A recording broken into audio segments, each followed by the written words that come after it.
अस्सलामुअलैकुम स्टूडेंट्स, कैसे हैं आप सब। हम उम्मीद करते हैं कि आप खैरियत से होंगे। स्टूडेंट्स, आज हम ऑपरेटिंग सिस्टम CS604 का फाइनल टर्म 2024 को डिस्कस करेंगे, जो कि हमारा 27 जुलाई 2024 को हुआ था। स्टूडेंट्स, सबसे पहले तो सॉरी, टाइम ना होने की वजह से आपके जो एग्ज़ाम की वीडियो थी, आपकी जो प्रिपरेशन की वीडियो थी, वो आपकी लेट हो गई है। चले अब हम अपने MCQs से स्टार्ट करते हैं। सबसे पहले हमारा MCQs नंबर 1 है, binary semaphores are those that have only 2 values. इसका जो हमारे पास करेक्ट आंसर बनता है वो हमारा बनता है 0 एंड 1। इसको हम हाईलाइट कर लेते हैं। नेक्स्ट हमारे पास MCQs नंबर 2 है, physical memory is broken down into fixed sized blocks called. तो इसका जो हमारे पास करेक्ट आंसर बनता है वो बनता है फ्रेम्स। इसको इधर से हाईलाइट कर लेते हैं। नेक्स्ट स्टूडेंट्स, अब देखें इधर जिधर इसने फिजिकल मेमोरी लिखा हुआ है, अगर इसकी जगह पे आपका लॉजिकल मेमोरी होगा तो तब आपका जो करेक्ट आंसर बनेगा वो बनेगा पेजेस। ठीक हो गया। आगे नेक्स्ट हमारे पास MCQs नंबर 3 है, each page is a power of dash bytes long in paging scheme. इसका जो हमारे पास करेक्ट आंसर बनेगा वो बनेगा 4। इसको इधर से हमने हाईलाइट कर लिया। नेक्स्ट हमारे पास है, if validation bit is 0 it indicates a slash N dash state of segment. तो इसका हमारे पास जो करेक्ट आंसर बनता है वो बनेगा इलीगल। ठीक हो गया। स्टूडेंट्स देखें, अब अगर वैलिडेशन बिट हमारे पास अगर इधर 0 की जगह पे हमारे पास 1 आ जाता है तो हमारा जो आंसर बनेगा वो बनेगा लीगल। ठीक है, ये आपने कंफ्यूज नहीं होना इसमें, ये आपने जहन में बात रखनी है। अगर हमारे पास वैलिडेशन बिट जो है वो 0 होगी तो हमारा जो आंसर बनेगा वो बनेगा इलीगल। अगर हमारे पास जो वैलिडेशन बिट है वो 1 होगी तो हमारा जो आंसर बनेगा वो बनेगा लीगल। नेक्स्ट हमारे पास अगला MCQs है, dash is used to store data on secondary storage. तो इसका जो हमारे पास करेक्ट आंसर बनता है वो है ऑर्डिनरी फाइल।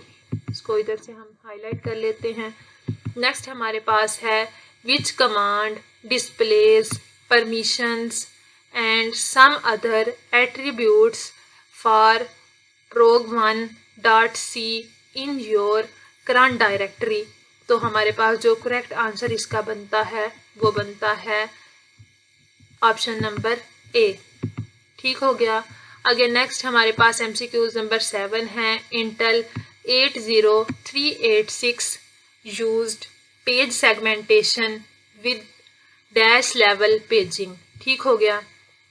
इसका जो हमारे पास करेक्ट आंसर बनता है वो बनता है 2। ठीक हो गया। नेक्स्ट हमारे पास है, dash is an integer variable accessible through wait and signal which are atomic operations. ठीक है, तो इसका जो हमारा करेक्ट आंसर बनेगा वो बनेगा सेमाफोर। ठीक हो गया। अब स्टूडेंट्स, ये जो है इसमें हमारे पास जो है ये स्टेटमेंट चेंज होके भी आ सकती है। कैसे आ सकती है? जिधर इधर ब्लैंक्स दी हुई हैं मैंने, इधर आपका सेमाफोर होगा। ठीक है। नेक्स्ट हमारे पास ये जो इंटीजर है इसकी जगह हमें ब्लैंक्स दी हुई होंगी और उसने फिर हमें ऑप्शन दिए हुए होंगे। ठीक है, तो आपने जो है उसमें से इंटीजर वाला जो ऑप्शन होगा वो आपने चूज कर लेना है। ठीक है। नेक्स्ट है हमारे पास, dash is used due to unused space in fixed size blocks pages. तो हमारे पास जो बनेगा वो बनेगा इंटरनल फ्रेगमेंटेशन। इधर से इसको हम हाईलाइट कर लेते हैं। ठीक हो गया। नेक्स्ट हमारे पास है MCQs number 10, the segment table maps the dash physical addresses. जो हमारे पास सेगमेंट टेबल होता है वो किन फिजिकल एड्रेसेस को मैप करता है। तो उसका जो करेक्ट आंसर बनता है वो बनता है 2 डायमेंशियल एड्रेस। ठीक हो गया।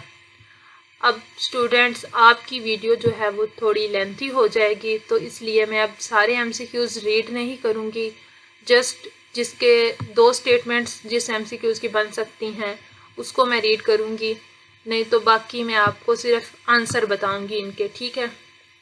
तो आगे एमसीक्यूज़ नंबर जो 11 है उसका हमारे पास जो करेक्ट आंसर बनता है वो बनता है डिमांड पेजिंग। इसको इधर से हम हाईलाइट कर लेते हैं, ये हाईलाइट हो गया हमारा। नेक्स्ट हमारे पास जो एमसीक्यूज़ नंबर 12 है उसका हमारे पास जो करेक्ट आंसर बनता है वो बनता है क्लेम एज, ठीक है। इसको इधर से हम हाईलाइट कर लेते हैं। नेक्स्ट है हमारे पास, उसका हमारे पास क्या बनता है, इसको इधर से देख लेते हैं। इसका हमारे पास जो करेक्ट आंसर बनता है वो बनता है फिजिकल एड्रेस, ठीक हो गया। इसको इधर से हाईलाइट कर लेते हैं। अब देखें जो मेमोरी एड्रेस में जो वैल्यू आती है वो आपकी फिजिकल एड्रेस होता है, ठीक है। मेमोरी एड्रेस आपका मेमोरी में जो हमारे पास वैल्यूज़ आती हैं वो हमारी बनती हैं फिजिकल एड्रेस, ठीक है। अगर इसकी जगह पे उसने सीपीयू लिखा हुआ होगा तो आपका जो करेक्ट आंसर बनेगा वो बनेगा लॉजिकल एड्रेस, ठीक है। नेक्स्ट आपने ये स्टेटमेंट देख लेनी है, इसको मैं एक बार रीड भी कर देती हूँ। The condition in which a set, ये उसने एक सेट दिया हुआ है आपको, ठीक है। ऑफ वेटिंग प्रोसेसेस जो इंतज़ार कर रहे हैं उनका, ठीक है। Must exist such that P0 is waiting for a resource that is held by P1. P1 is waiting for a resource that is held by P2 and so on. Pn-1 is waiting for a resource held by Pn and Pn is waiting for a resource held by P0. This condition is known as. अब देखें, अगर आप इसको गौर से पढ़ें इस statement को, देखें इसको, तो इसमें सर्कुलर वेट बनता है। कैसे? P0 जो है वो P1 के लिए वेट कर रहा है, P1 जो है वो P2 के लिए वेट कर रहा है, P2 जो है वो ऑल द वे आगे P3 के लिए वेट कर रहा है। ऐसे ये statement all the way Pn-1 तक चलेगी, और जो Pn-1 है वो Pn के लिए वेट कर रहा है, और जो Pn है वो P0 के लिए वेट कर रहा है। मतलब फिर से स्टार्ट में आ गया। तो इसमें जो हमारे पास इसका करेक्ट आंसर बनता है वो बनता है सर्कुलर वेट। इसको आपने जो है वो हाईलाइट कर लेना है, ठीक है, मतलब टिक मार्क कर लेने आपने। नेक्स्ट हमारे पास जो है उसका हमारे पास करेक्ट आंसर बनता है प्रोपोर्शनल एलोकेशन, ठीक हो गया। नेक्स्ट जो हमारे पास है उसका हमारे पास जो करेक्ट आंसर बनता है वो बनता है इंक्रीजिस, उसको भी इधर से हाईलाइट कर लेते हैं। नेक्स्ट हमारे पास जो है वो आपने स्टेटमेंट जो है वो खुद रीड कर लेनी है। उसका जो करेक्ट आंसर हमारे पास बनता है वो है फीफो, ठीक है। इसको इधर से हाईलाइट कर लेते हैं। अब देखें, ओल्डेस्ट फ्रेम जो है उसको रिप्लेस कर लेना है न्यू आने वाले से, ठीक है। पेज रिप्लेसमेंट का मतलब ही यही होता है कि उस पेज की जगह पे आपने कोई और पेज लगा देना है जो न्यू आने वाला है, ठीक है। मतलब आपको उसकी ज़रूरत नहीं है, या वो आपका बहुत पुराना हो गया, मतलब ओल्डेस्ट फ्रेम, ठीक है, मतलब सबसे पुराना हो गया। तो इसमें क्या आ जाएगा? First in first out. जो सबसे पहले आया होगा, जाहिरी बात है वो ही ओल्डेस्ट होगा। जो सबसे पहले आएगा वो सबसे पहले ही बाहर जाएगा स्टैक में से, ठीक हो गया। आगे नेक्स्ट हमारे पास जो है इसका करेक्ट आंसर बनता है स्कैन। इसको इधर से हाईलाइट करते हैं। अच्छा, ये स्टेटमेंट जो आपकी है ये चेंज होके भी आ सकती है, मतलब इस ब्लैंक में उसने स्कैन का वर्ड जो है वो आपको दिया हुआ होगा, और जो ये जो आर्म का लफ्ज़ है उसने इधर आपको ब्लैंक दी हुई होंगी, ठीक है। तो आपने जो है ऑप्शन में से देख के आर्म को चूज़ करना है। नेक्स्ट हमारे पास जो है फॉर की वेरिएशन हमारे पास वी फॉक होती है। इसको इधर से हम हाईलाइट कर लेते हैं ब्लू में, ठीक है। नेक्स्ट हमारे पास जो है dash waste CPU cycles. CPU cycle के वेस्ट कौन करता है? बिजी वेटिंग जो है वो हमारे CPU के साइकिल जो है वो वेस्ट कर लेता है, सॉरी, बिजी वेटिंग जो है वो हमारे CPU के साइकिल जो है वो वेस्ट कर देता है, ठीक है। मतलब क्या इस चीज़ का कि CPU तो वर्क कर रहा है, लेकिन जो चीज़ बाहर से आ रही है उसको सर्कुलर में वो अपने सर्कल में करती रहेगी, सर्कल में मतलब वो मूव करती रहेगी। जब तक CPU फ्री नहीं होगा तब तक वो जाके CPU में अपना जो टास्क है वो परफॉर्म नहीं कर पाएगी। ठीक हो गया।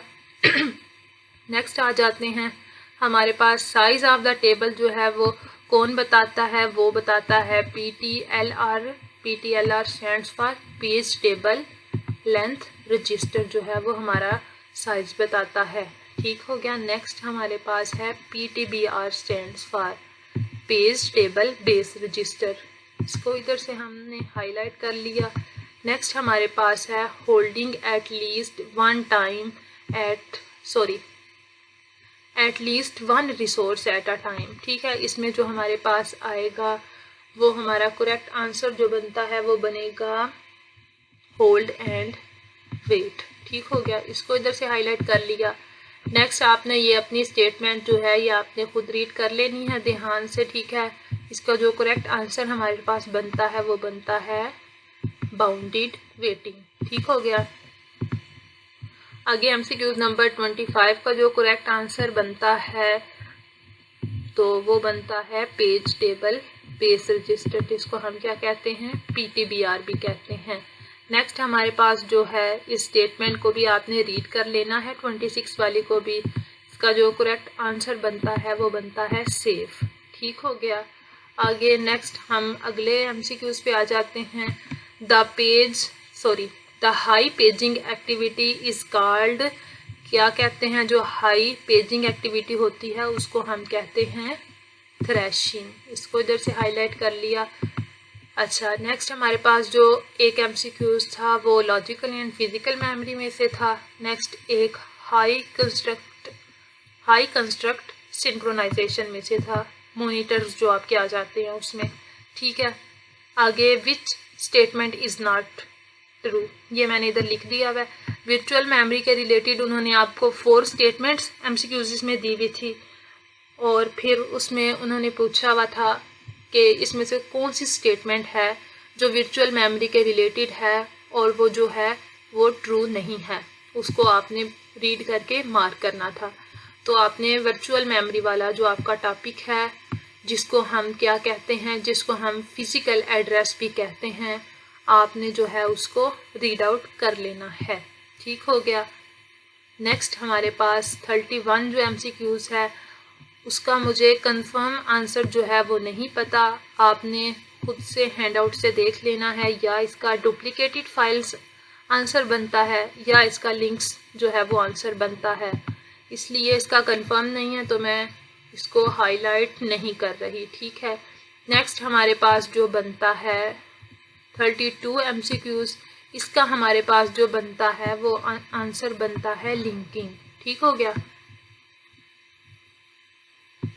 इसमें हमारा लिंकिंग बनेगा या लिंक्ड फाइल बनेगा। I think so linked file होगा या लिंकिंग होगा, ये भी आपने देख लेना है। ठीक है, इसका मुझे कंफर्म नहीं है तो मैं इसको हाईलाइट नहीं कर रही।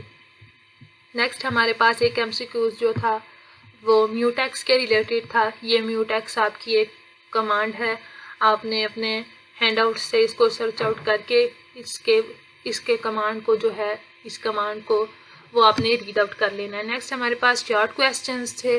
क्या शॉर्ट क्वेश्चंस थे, सेमाफोर्स में से आया हुआ था। ठीक है, सेमाफोर्स के टॉपिक में से सेमाफोर्स का जो बेसिक डेफिनेशन है उसी में से ही कि उसमें जो 2 एटॉमिक वैल्यूज़ होती हैं वो कौन कौन सी होती हैं, उनके नाम लिखने थे।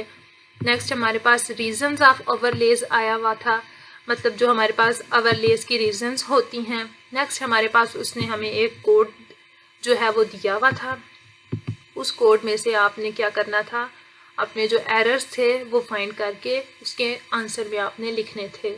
नेक्स्ट हमारे पास है virtual memory is an extremely large memory, do you agree with that statement, given reason, sorry इधर गिव आता है, मिस्टेक हो गई, गिव रीज़न। ठीक है, तो इस जो स्टेटमेंट है कि virtual memory is an extremely large memory, ये जो आपका स्टेटमेंट है ये आपकी ट्रू होती है। ठीक है, इधर yes I agree with that statement, इसका ये आंसर बनेगा।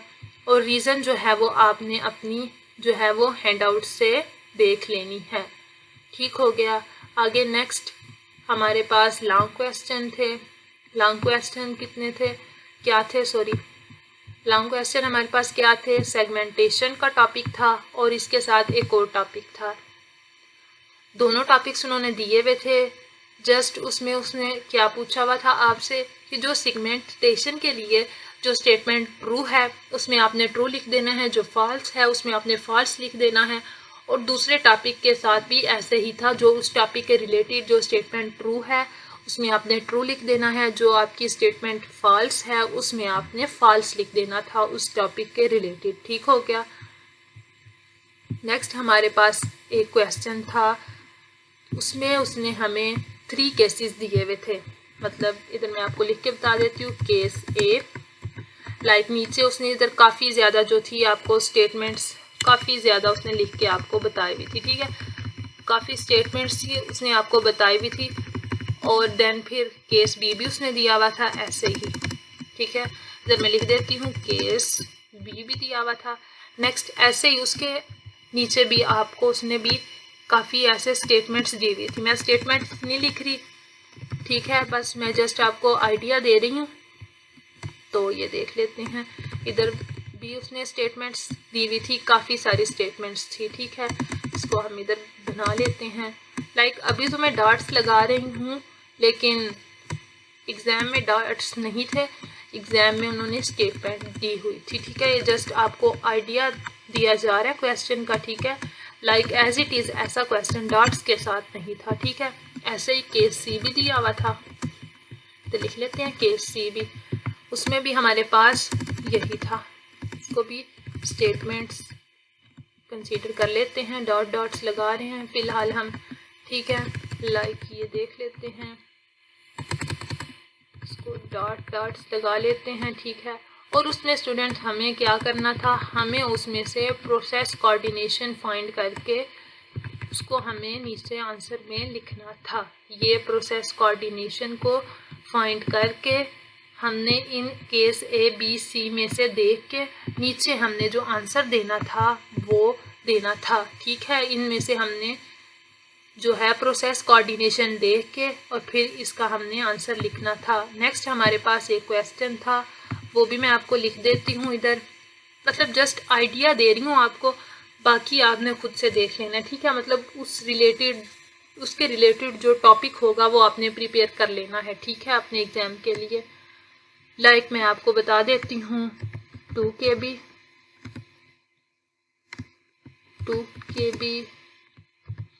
4 KB, लाइक सॉरी केबीज में नहीं था, MBs में था।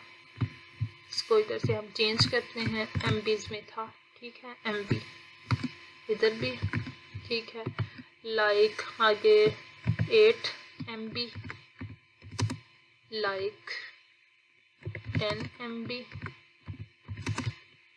15 MB। ठीक है, नेक्स्ट 14 लगा लेते हैं, सॉरी 14 नहीं 18 लगा लेते हैं, सॉरी MB।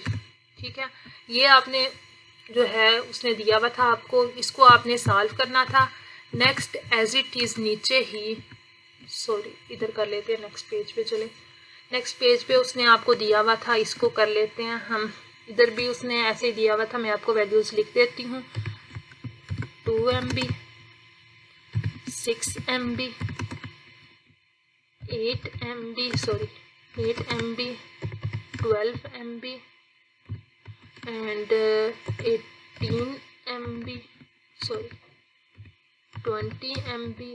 ठीक है, और उसमें से आपने क्या फाइंड करना था, उसमें आपने देखना था आपकी बेस्ट बिट कौन सी है, बेस्ट बिट, एंड आपकी जो बैड बिट है वो कौन सी है। ठीक है, इसमें से आपने देखना था और इसको आपने उसने कहा था कि इनको सॉल्व करना है। ठीक है, तो स्टूडेंट्स आपने अपने हैंडआउट से देख लेना है कि बैड बिट क्या होती है एंड हमारे पास जो बेस्ट बिट होती है या गुड बिट थी, ठीक है, वो क्या होती है। ठीक है, तो स्टूडेंट्स ये था आपका एग्ज़ाम जो कि आपका 27 जुलाई को हुआ था। ठीक है, इसका मैं आपको टाइम भी बता देती हूँ, इधर आपके फ्रंट पे ही लिख देती हूँ। ठीक है, ये आपने सारी फाइल जो है देख लेनी है। सॉरी इधर हम टाइम लिख लेते हैं, टाइम हमारा था 6:30 PM पे, ठीक है। ये हमारा एग्ज़ाम टाइम था, उस टाइम पे ये हमारा एग्ज़ाम आया था, ठीक है स्टूडेंट्स। और स्टूडेंट्स एज इट इज़ आपका पेपर ऐसा इतना नहीं होता, आपके एग्ज़ाम में 40 MCQs होते हैं और 6 हमारे पास शॉर्ट क्वेश्चन होते हैं, ठीक है। और देन हमारे पास 4 हमारे पास लॉन्ग क्वेश्चन होते हैं, ठीक है। जिन स्टूडेंट ने ये एग्ज़ाम शेयर किया है उन्हें एज सच इतना ही याद था जो उन्होंने शेयर कर दिया, ठीक है।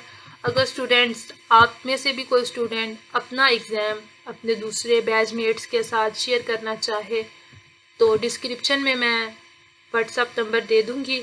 आपने व्हाट्सअप नंबर पे आके अपने सब्जेक्ट के साथ अपना जो एग्ज़ाम होगा, जो आपको याद होगा, ठीक है, वो आपने शेयर कर देना है, ठीक है, ताकि आपके जो है बाकी बैचमेट्स जो हैं, जो आपके क्लास फेलोज़ हैं, ठीक है, उनकी भी हेल्प हो जाए। हेल्प एज सच इस वे में कि उनको आइडिया हो जाए कि एग्ज़ाम किस टाइप का था, ठीक है। तो और इससे कोई मीन नहीं है, ठीक है। तो स्टूडेंट्स ये थी आज की वीडियो। अगर आपको वीडियो अच्छी लगी हो तो वीडियो को लाइक करें, ठीक है। मिलते हैं एक नई वीडियो में एक नए टॉपिक के साथ। तब तक अपना बहुत सा ख्याल रखिएगा और दुआओं में मुझे हमेशा याद रखिएगा। अगली वीडियो तक के लिए अल्लाह हाफिज़।